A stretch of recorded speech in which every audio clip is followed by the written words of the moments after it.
Okay, welcome. Pre-cal. Today we're going to be doing 11.3 geometric sequences. This should seem really familiar to you. We're going to be talking about common ratios. That's going to be our R value. And we're going to be multiplying or dividing some sequence by some R value. So it's pretty straightforward. Let's take a look at a few introductory questions. Let me just zoom in a bit. So it says find this R value here. So 1, 2, 4, 8, 16. It's obviously growing, so it's going to be positive. It's going to be greater than 1.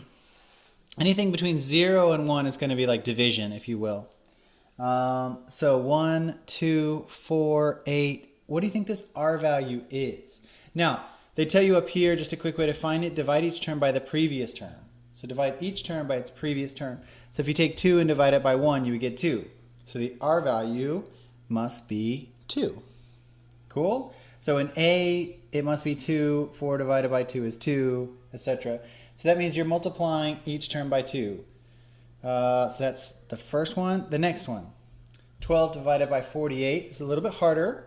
That actually comes out to 1/4, right? Or you're dividing by 4.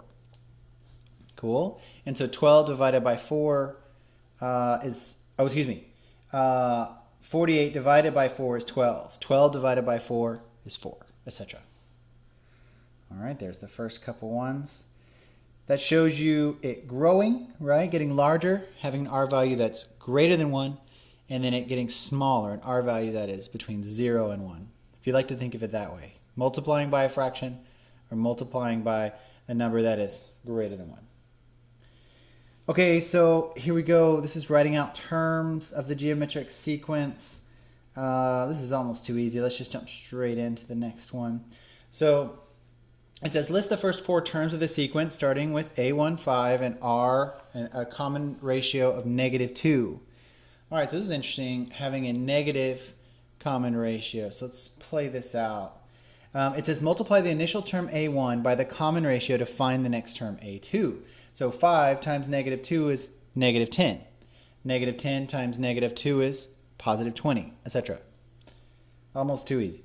So in this case, we are going to be using a technique where we just multiply that common ratio by the previous term, right? So if you have the first term, you multiply it to get the second term.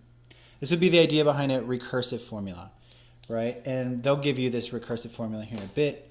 But basically, it's a to the n minus 1. That's how we write out a previous term times this common ratio r. Right? We'll give you the next term. We'll give you a of n. That's the next term. So previous term, next term, multiply by r. Almost too easy. Great. Using recursive formulas. There it is right there. R times a to the n minus 1. Right? So that's exactly it. Let's take a look at this next bit. See if I can avoid ruining this. So write the recursive formula for the following geometric sequence.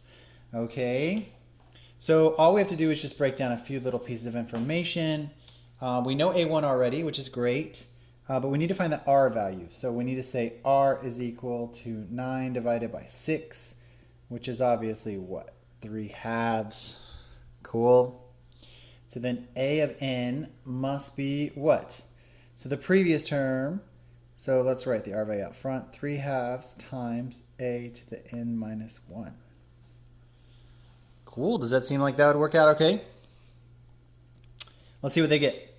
So they get 1.5, and so they say 3/2 times a to the n minus 1, and this is 4 terms greater than, equal to or greater than 2.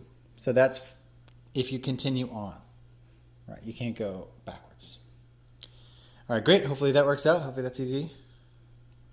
No questions there.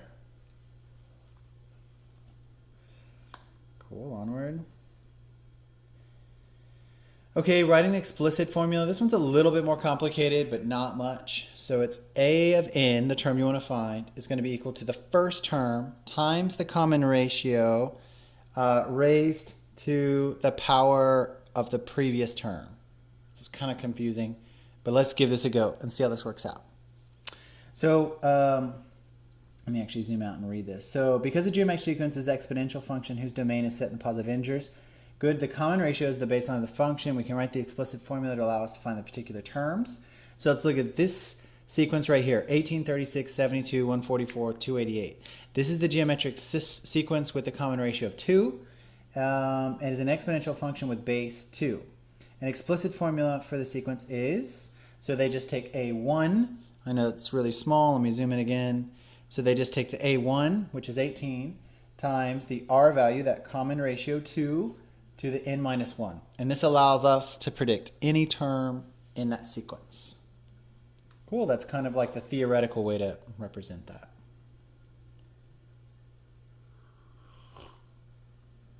All right, let's try one ourselves, given the geometric sequence. With a1 is 3 and a4 is 24, find a2. Okay, so it's a little bit harder.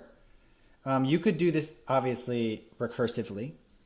But if you don't want to do that, let's do it the way they actually want us to figure this out, right? So all we need here is we need running out of juice. We need a of n, right?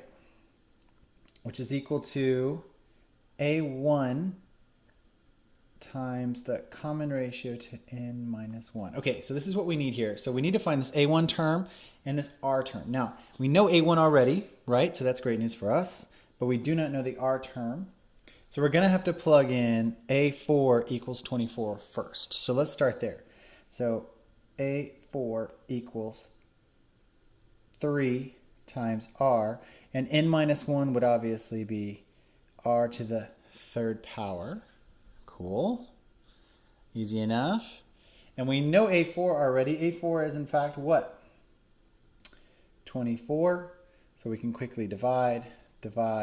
We get 8 equals r cubed. So r must equal what? 2. Easy enough. So now with that knowledge, we can come back here with an r of 2 value and we just rewrite all of our known stuff. A of n must equal 3 times 2 to the n minus 1. We'll see how we did. R is 2. So, and they wanted us to find the second term, didn't they?